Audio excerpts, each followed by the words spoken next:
কোনো ভালোবাসার মানুষ আমাদের যন্ত্রণা দিচ্ছে, আমাদের কষ্ট দিচ্ছে, কিন্তু তাদেরকে আমরা এতটাই ভালোবাসি যে আমরা তাকে ফেরতে যন্ত্রণাটা আর দিতে পারছি না।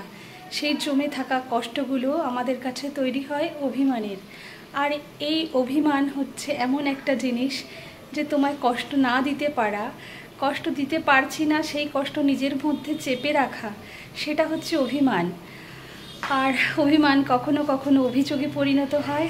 আর অভিযোগ বোধহয় তার উপরেই করা যায় যাকে আমরা অত্যন্ত ভালোবাসি, কারণ অভিমান না থাকলে বোধহয় ভালোবাসার সার্থকতা হতো না। হর হর মহাদেব, সবাইকে অনেক শুভেচ্ছা। আমি প্রকৃতি নিনাজ আরেকটি ব্লগে সবাইকে স্বাগত। সকাল সকাল উঠে আমার মেয়ে আজকে ঠাকুর ঘরে পুজো করে নিচ্ছে। জানি না ওর কী মনে হয়েছে, সকালবেলা উঠে স্নান ধান করে সে পুজো করতে বসেছেন।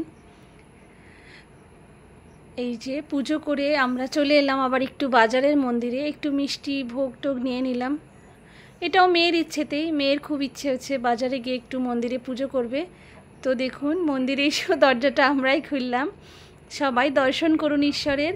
ঈশ্বর সবার মঙ্গল করুক, সবাইকে ভালো রাখুক, সবার জন্য অনেক শুভকামনা রইল। আমরা এখানে পুজো দেব। মেয়েই শুরু করলো পুজোটা, আজকে পুরোহিত ছিলেন না, তা আমরা নিজেরাই করলাম। পুজো করে মন্দির থেকে বেরোবো। বাজারে তেমন কিছু কাজ নেই, এই যে আমাদের বাজারের মন্দির এটা। মানে পুজো দিয়ে এবার বাড়ি ফিরলাম। বাড়ি ফিরে দেখুন একটা নতুন ফল, আমি জানি না কোন কোন বন্ধুরা চেনেন, এটাকে বলে করম চা। আমাদের গাছ থেকে তুলে এনেছে, যা রান্নাও শুরু করে দিয়েছে। আর পাশের বাড়ি একটা লোকনাথ বাবার পুজো হচ্ছিল একটা বাড়িতে আর কি, ওরা ভোগ দিয়ে মানুষের অনুভূতিগুলো খুব অদ্ভুত। এই যে আমরা বেরিয়ে পড়লাম, মানে পরিস্থিতি অনুযায়ী অনুভূতিগুলো হয়তো বদলে যায়। যেমন আমার এখন শুয়ে ঘুমানোর ইচ্ছা ছিল, কিন্তু তা হলো না।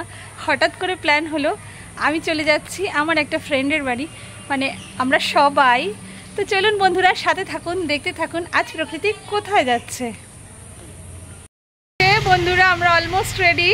ওই যে আমার মিঠি, আমরা সবাই এখন যাব মানে ফ্রেন্ডের বাড়ির কাছাকাছি, মানে মেলা, ফ্রেন্ডের বাড়ির কাছাকাছি একটা মেলাও হচ্ছে একচকে লোকনাথ পুজো, তো ওখানে যাব। চলো বন্ধুরা, আজকে তোমাদের লোকনাথ পুজোর মেলা দেখাবো। আমি যাব আর আমার বোনকু আমার পেছনে লাগবে না, মানে শুধু দুষ্টামি। ও কিছুতেই আমাকে কোথাও বেরোতে দেবে না। আজকে গাড়ি নিয়ে যাচ্ছি না, টোটোতেই যাব। তাই যে দোকানে এসে আবার ওর জন্য খাবার কিনে দিয়ে চলে গেলাম। দেখুন এটা হচ্ছে লোকনাথ বাবার মন্দির, আমাদের এখানে পুজো হচ্ছে, খুব সুন্দর করে সাজিয়েছে, দারুণ সুন্দর। বছরে একবার ওনার তিথি উদযাপন হয়। আর এই আমার ছানাপোনারা এখানেও বসে আছে, এরা। ভাল লাগলো, মনটা একদম শীতল হয়ে যাচ্ছিল। খুব আসার ইচ্ছে ছিল কদিন ধরেই, কিন্তু ফ্রেন্ড ডাকলো, চলে এলাম। সবাই দর্শন করুন বাবা লোকনাথের। ঈশ্বর উনি রক্ষা করবেন সবাইকে, সবাইকে ভালো রাখবেন, সবার মঙ্গল কামনা করলাম। আর এই যে আমার ফ্রেন্ডের আসার টাইমও হয়ে গেছে, ও বারবার ফোন করছে, ও নিতে আসবে, ওদের বাড়ি যাব। তো বন্ধুরা এই যে আমার ফ্রেন্ড, ওর সাথে দেখা হয়ে গেল। ও একটু রোগা হয়ে গেছে, ওর শরীরটা খুব একটা ভালো নেই বোধহয়।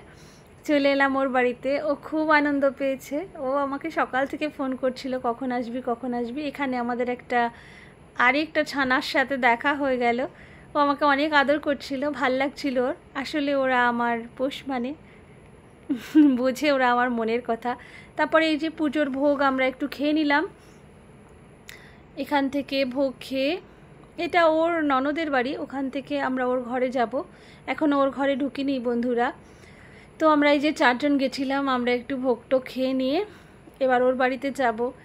আর এই যে ওর বর এলো, যেহেতু শালি বুঝতেই পারছেন, একটুখানিকেই চলছিল ইয়ার্কি আড্ডা।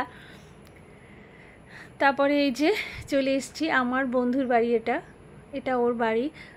তখন ফাঁকাই ছিল, আমরা এলাম। খুব সুন্দর ওর বাড়ি, খুব গোছানো। ও খুব সুইট গার্ল, ও আমাকে খুব ভালোবাসে, ও আমার খুব ভালো বন্ধু। ছোটবেলা থেকে আমরা একসাথে বড় হয়েছি। তো বন্ধুরা ভালো থাকবেন সবাই, সুস্থ থাকবেন, সবার জন্য অনেক শুভকামনা রইল। সবাইকে বিদায় জানিয়ে এবার বাড়ি চললাম।